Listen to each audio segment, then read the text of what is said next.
Before we begin, please like this video and subscribe to our channel. Your support means a lot to us. Thank you. Chapter 1. Echoes of Lostness. Have you ever felt as though you're standing at a crossroads of many paths, yet none of them seem right? As if the compass of your soul has broken and its needle spins erratically, pointing in no direction at all? This feeling of lostness, inner emptiness, or vague unease is perhaps familiar to everyone. In the whirlwind of everyday life, under the weight of others' expectations and social norms, we often lose connection with our own self, with that deep voice that once confidently led us forward. Perhaps you are experiencing just such a period right now. The world around you seems noisy and demanding, while within reigns a silence filled only with unclear questions and a growing sense of uncertainty. Where to move next? What is the meaning of the efforts being made? Why does what once brought joy now leave only a taste of disappointment? These questions echo in your consciousness, generating anxiety and the feeling that you have strayed from your path. Don't rush to blame yourself.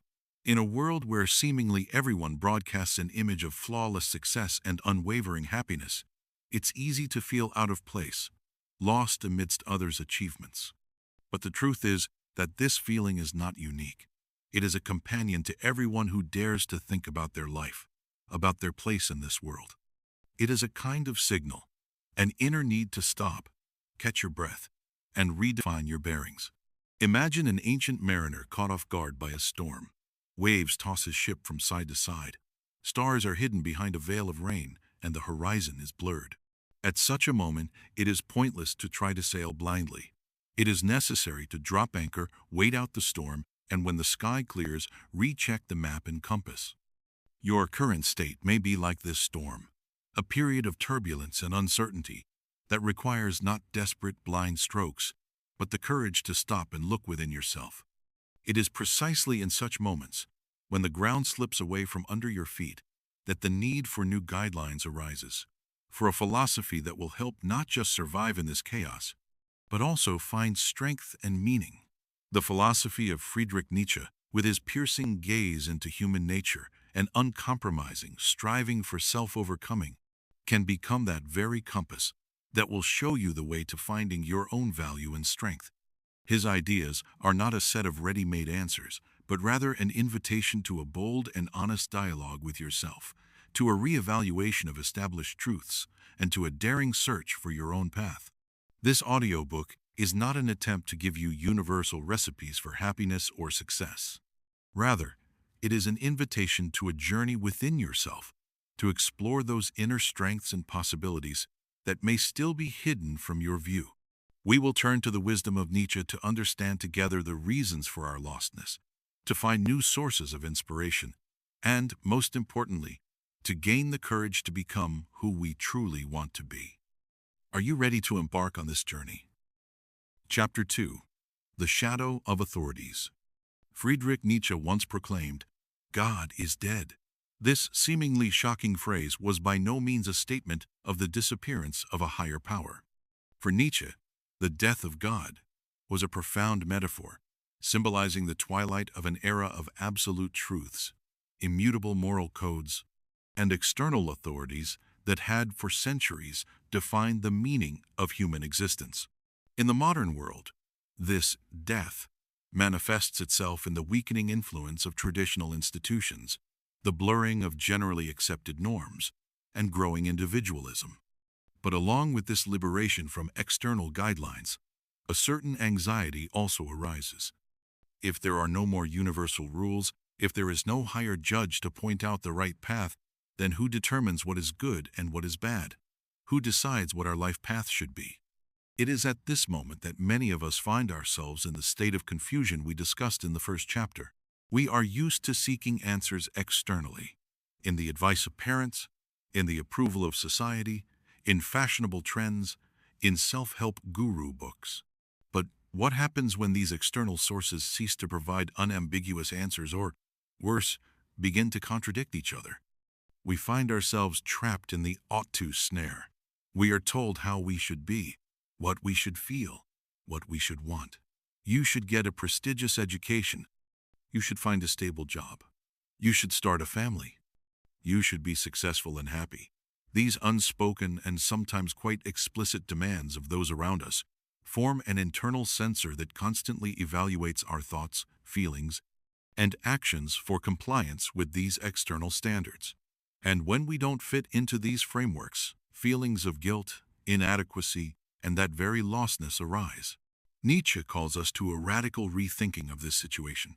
He argues that true freedom begins with the realization that there are no prescribed right paths from above or by society. Each person is unique, and their path must be laid by themselves, based on their own inner values and aspirations.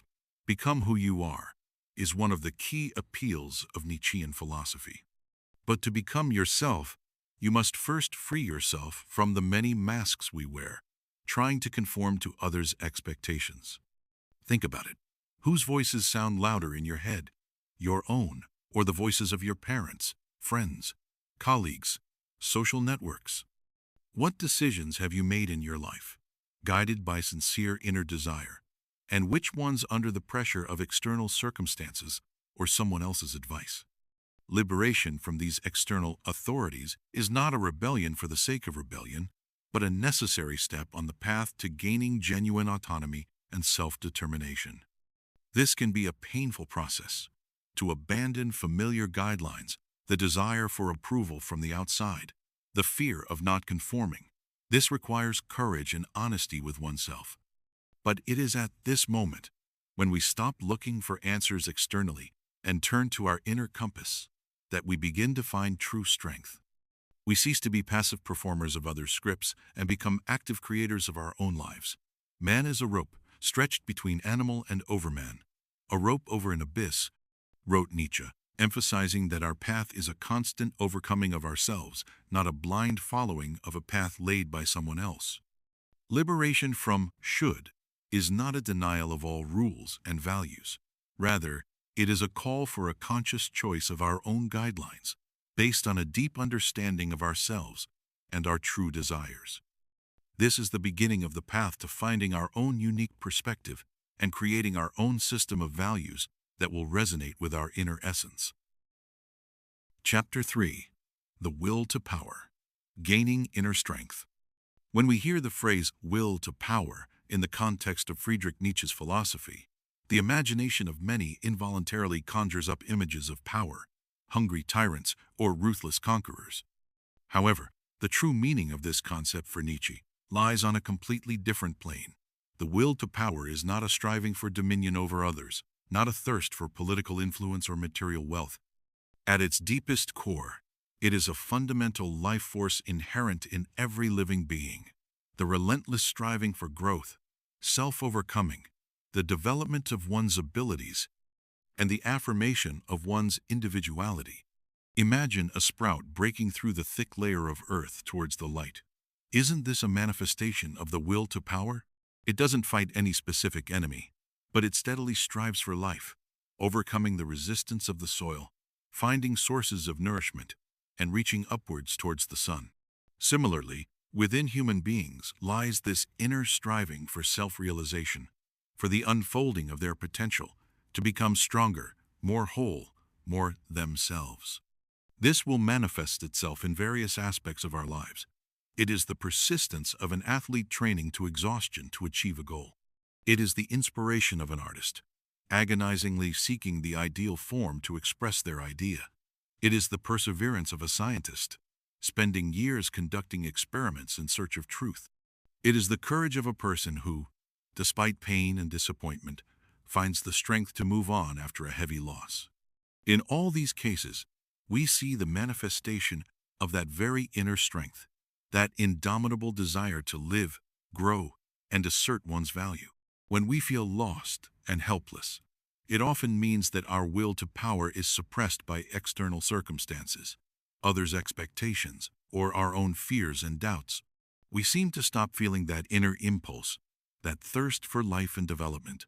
Instead of striving forward, we get stuck in a state of apathy, uncertainty, and a sense of meaninglessness. Nietzsche calls us to awaken this dormant power within ourselves. He speaks of the necessity to stop being passive victims of circumstances and become active creators of our own lives. This does not mean ignoring difficulties or denying pain. On the contrary, it means facing them head-on, seeing in them not obstacles but opportunities for growth and self-overcoming. That which does not kill us makes us stronger. This famous Nietzschean phrase is precisely about this. Every overcome difficulty, every victory over oneself, strengthens our will to power, makes us more resilient and confident in our own abilities. How then do we awaken this inner strength? First of all, it is necessary to recognize its existence. Acknowledge that within you is an inexhaustible source of energy and potential waiting for its moment. Then, it is important to start setting meaningful goals for yourself, even small ones at first. Achieving each goal, even the most modest, will strengthen your self-belief and nourish your will to power. No less important is learning to accept challenges and not be afraid of failures. Remember that growth is rarely smooth and painless. Mistakes are an inevitable part of the journey, and they should be treated not as defeats, but as valuable lessons that make us wiser and stronger. One must still have chaos in oneself to give birth to a dancing star, wrote Nietzsche, hinting that internal conflicts and struggles can become a source of great achievements. The will to power is not a selfish desire to rise above others. It is primarily a responsibility to oneself, to one's own potential. It is a call to live a full life, not wasting oneself on empty compromises and meaningless pursuits of others' ideals. It is the affirmation of one's uniqueness and one's right to one's own path. Chapter 4. Becoming the Overman. The Path of Individuation.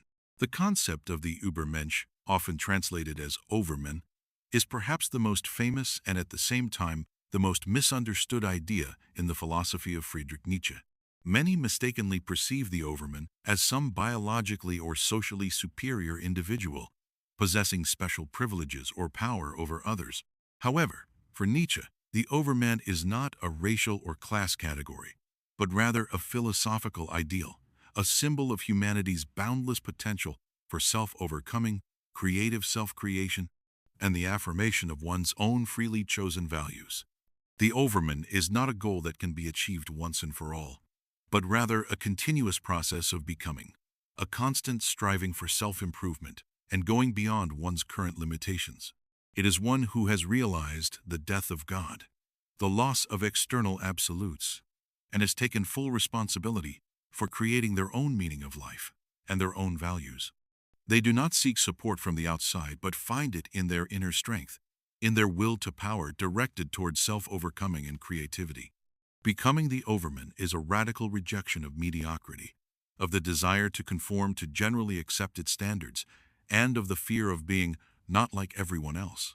It is the courage to be oneself, in all one's uniqueness and contradictions. Nietzsche does not idealize humanity in its current state. On the contrary, he sees in it only a rope stretched between animal and overman, a transitional being, full of weaknesses and prejudices, but possessing the potential for great growth.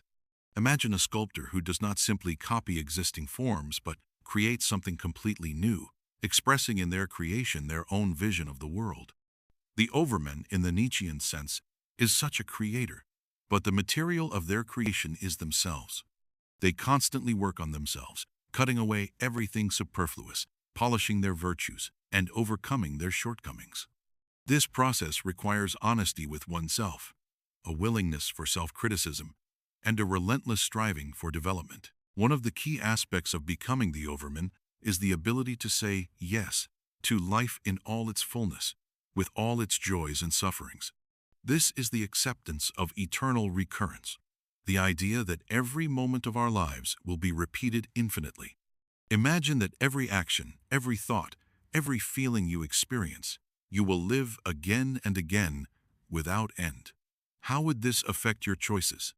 Would you live more consciously, more fully, more responsibly? For Nietzsche, accepting this idea is the highest affirmation of life, a rejection of regrets about the past and fears about the future, a focus on the value of every present moment.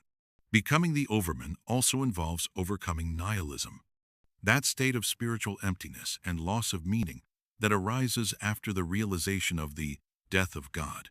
Instead of falling into despair from the absence of ready-made answers, the overman creates their own meanings, affirms their own values, and lives in accordance with them. They become the source of their own morality, no longer submitting to external dogmas and prescriptions. Man is something that shall be overcome, wrote Nietzsche. This does not mean that we should strive to become some ideal beings devoid of weaknesses. Rather, it is a call for constant forward movement, for overcoming our internal barriers, for unlocking our unique potential. This is the path of individuation, of becoming a unique personality, free from others' opinions and prejudices. The Overman is not an unattainable utopia, but rather an inspiring reference point, a direction of movement. Each of us, to one degree or another, possesses the potential for self-overcoming and creative self-creation. Striving for this ideal can become a powerful stimulus for personal growth, for gaining self-confidence, and for filling our lives with deep meaning created by ourselves. Chapter 5. Eternal Recurrence. Embracing life in its fullness. Imagine for a moment that time is not linear, as we are accustomed to perceiving it, but cyclical. Imagine that every moment of your life, every joyful event, every painful experience, every thought, every feeling, will repeat itself again and again in exactly the same way it was. Not once, not 10 times, but an infinite number of times. This mesmerizing and at the same time terrifying idea, eternal recurrence, occupies a central place in the philosophy of Friedrich Nietzsche and is a powerful tool for rethinking our attitude towards life. Nietzsche invites us not just to ponder this possibility, but to conduct a kind of thought experiment. He asks, what if some day or night a demon were to steal after you into your loneliest loneliness and say to you, this life as you now live it, and have lived it, you will have to live once more, and innumerable times more, and there will be nothing new in it? But every pain and every joy and every thought and sigh and everything unutterably small or great in your life will have to return to you, all in the same succession and sequence, even the spider and this moonlight between the trees, and even this moment and I myself. The eternal hourglass of existence is turned upside down again and again, and you with it, speck of dust. What would your reaction be to such a revelation? Would you be horrified at the thought that you would have to endlessly relive all your sufferings, all your mistakes, all your disappointments? Or, on the contrary, would you experience elation at the thought that all the beautiful moments of your life, all your achievements, all the love and joy would eternally return to you? The essence of this thought experiment is not to prove or disprove the possibility of literal eternal recurrence. For Nietzsche, it is primarily an ethical imperative, a call to a way of life in which you could joyfully and without regret accept the repetition of every moment of it. If you knew that you would live this life again and again, wouldn't you become more conscious of every choice, every action, every word? Wouldn't you try to live each moment so fully and intensely that there would be nothing you would later regret? The idea of eternal recurrence forces us to look at our lives from a completely new angle. It deprives us of the opportunity to blame external circumstances or other people for our misfortunes, because in eternal repetition, we bear full responsibility for everything that happens in our lives. It also devalues the striving for some otherworldly rewards or punishments, since the only judge of our actions becomes life itself, which we will have to live infinitely. Acceptance of eternal recurrence is a radical affirmation of life in its entirety, with all its ups and downs, with all its beauty and ugliness. It is a rejection of the idealization of the past or the future, and a focus on the value of the present moment. I want to learn more and more to see as beautiful what is necessary in things, wrote Nietzsche, and the idea of eternal recurrence is one way to achieve this ability. If we can accept even the most difficult aspects of our lives as something that will eternally return, then we gain the strength to love our fate, amor fati, in its entirety. Of course, accepting this idea may not be easy. It requires honesty with ourselves, a willingness to face our fears and our weaknesses. But it is through this honest acceptance that we can gain true freedom. Freedom from regrets, from resentments, from unfulfilled hopes. We begin to value every lived moment as a unique and precious part of the eternal cycle of existence. Eternal recurrence is not fatalism, not passive humility. It is, on the contrary, a powerful stimulus to live more intensely, more consciously, more creatively. If every moment has eternal value, then every choice we make takes on enormous significance. We become more responsible for our lives, more attentive to our thoughts and feelings, more sensitive to the world around us. Chapter 6.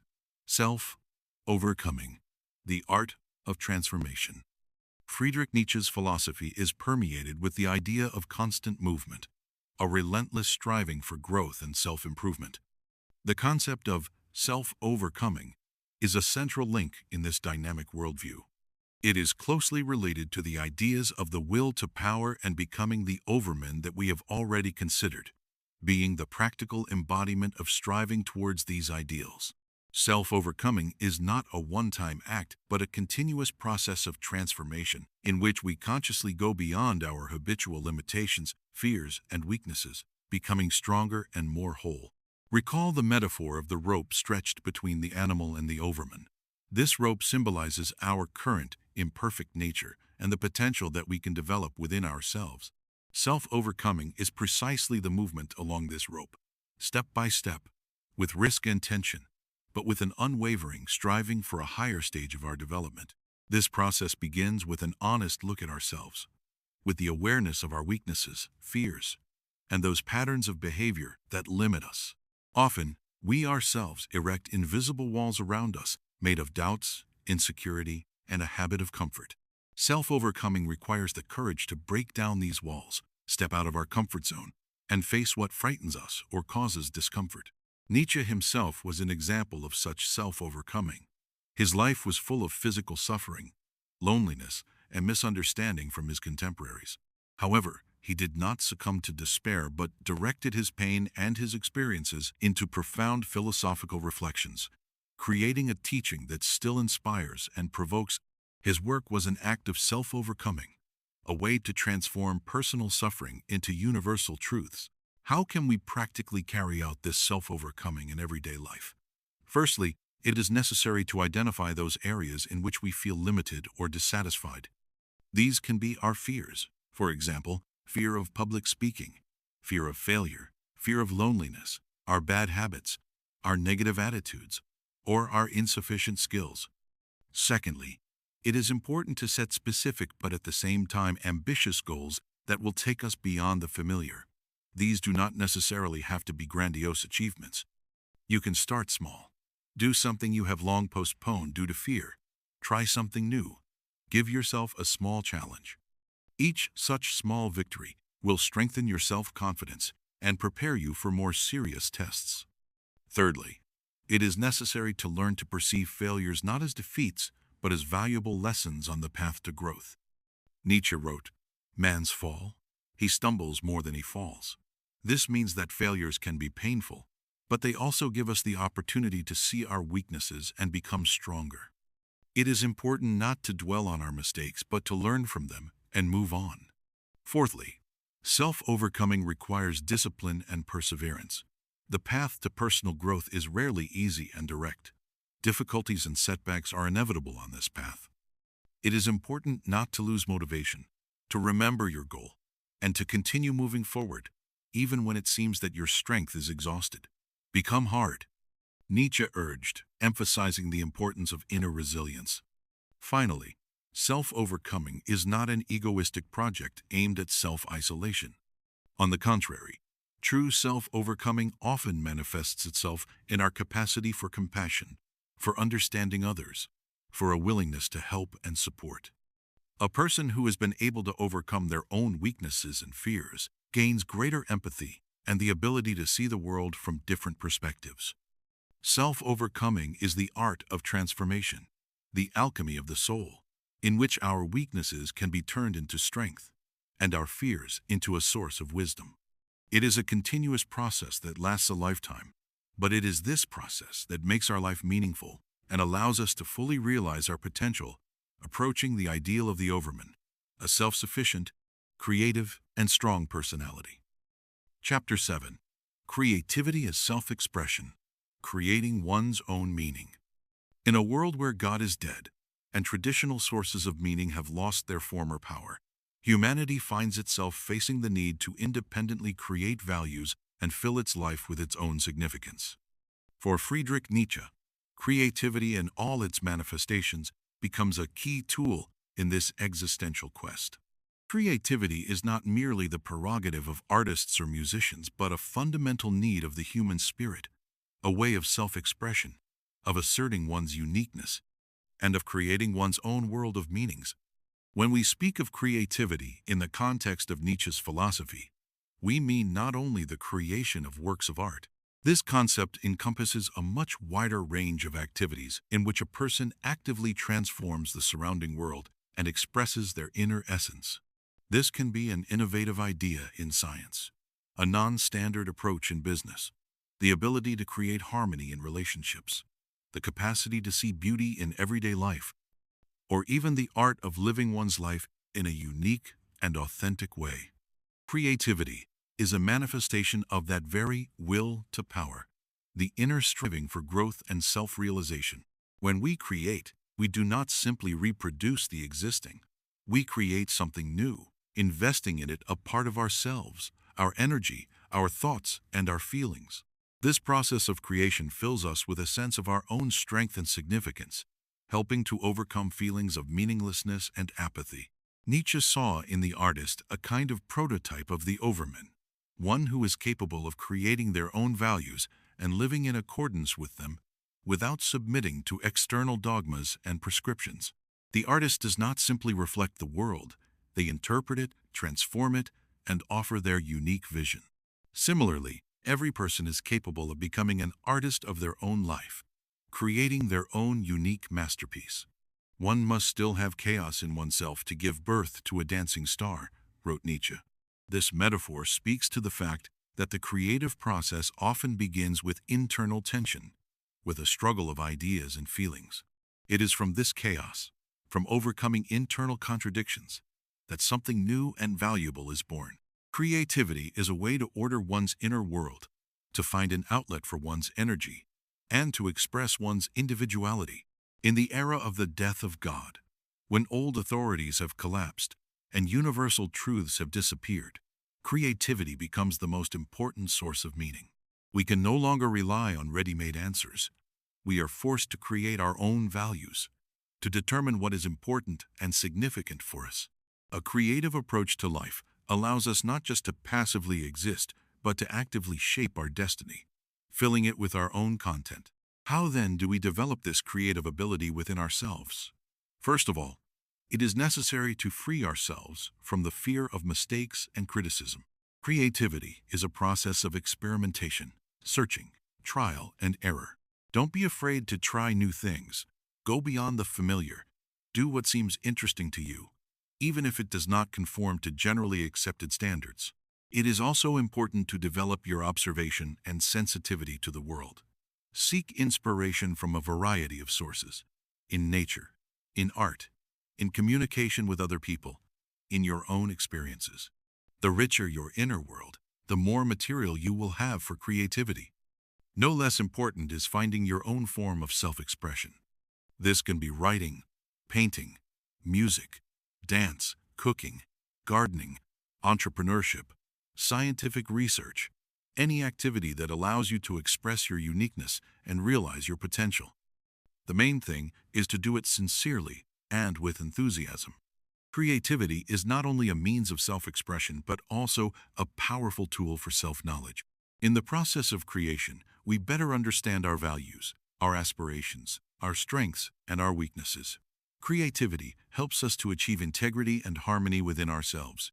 Ultimately, the meaning of life is not given to us from the outside. It is created by ourselves in the process of our activity, in our interaction with the world, and in our creative self-expression. Following Nietzsche's call to become a dancing star born from one's own chaos, we find not only meaning, but also joy, strength, and genuine freedom. Chapter 8. Dancing on the Edge of the Abyss. Our journey through the philosophical labyrinths of Friedrich Nietzsche has come to an end. We have explored deep and sometimes paradoxical ideas that can serve as a compass for those who feel lost, and a source of inspiration for those who strive for personal growth. We spoke of the necessity of freeing ourselves from the shadows of authorities, of awakening the inner will to power, of the audacious striving towards the ideal of the overman, of accepting life in its fullness through the prism of eternal recurrence, of the continuous process of self-overcoming, and of the creative power of creativity as a way to find one's own meaning. Perhaps some of these ideas seemed unfamiliar or even challenging to you. Nietzsche's philosophy is not a collection of comforting truths, but rather a provocation to deep reflection, a call to a bold rethinking of established views on life and on ourselves. It does not offer ready-made answers, but it equips us with the tools for independent searching, for creating our own system of values, and for forging our own unique path. We live in a world that often seems to lack solid ground beneath our feet, a world where old landmarks are crumbling and new ones have not yet formed. In such a situation, it is easy to succumb to feelings of confusion and uncertainty. But Nietzsche's philosophy reminds us that it is precisely in this emptiness, in the absence of external prescriptions and absolute truths, that our true freedom lies. The freedom to choose who we want to be, what we want to believe, and how we want to live. This freedom, however, is coupled with responsibility. Responsibility for creating our own meaning, for affirming our own values, for overcoming our own weaknesses. Nietzsche does not offer us easy paths or comforting illusions. He calls us to accept the challenge of life in all its complexity and contradiction, to learn to dance on the edge of the abyss without losing our balance and maintaining inner strength. Recall the image of the rope stretched over a precipice. We are all, to one degree or another, on this rope, balancing between our current state and our potential. The fear of falling can shackle us, forcing us to cling to the familiar and safe. But true growth, true self-overcoming, are possible only when we dare to take a step forward, even despite the risk. Creativity becomes our wings on this path. The ability to create, to express ourselves, to transform the world around us. This is what fills our lives with meaning and joy. Do not be afraid to be creators. Do not be afraid to experiment. Do not be afraid to express your uniqueness. It is in this process of creation that we find our true identity and our place in the world. So, if you feel lost or confused, remember that this is not the end of the road, but only the beginning of a new stage. Free yourself from others' expectations. Awaken your inner strength. Strive for self-overcoming. Embrace life in its fullness, and become the creator of your own destiny. The world does not offer you ready-made answers, but it is full of opportunities for those who are willing to seek and create their own meaning. Take the first step. Ask yourself honest questions. Define your values. Start acting in accordance with your inner convictions. Remember that you are not alone in your striving for growth and self-knowledge. In each of us lies the potential to become that very overman, a strong, free, and creative personality, capable of proudly and joyfully dancing on the edge of their own abyss. Dare, create, overcome, live. Thank you for staying with us until the end. Please don't forget to like the video and subscribe to our channel. Your support truly helps us grow. We appreciate it so much.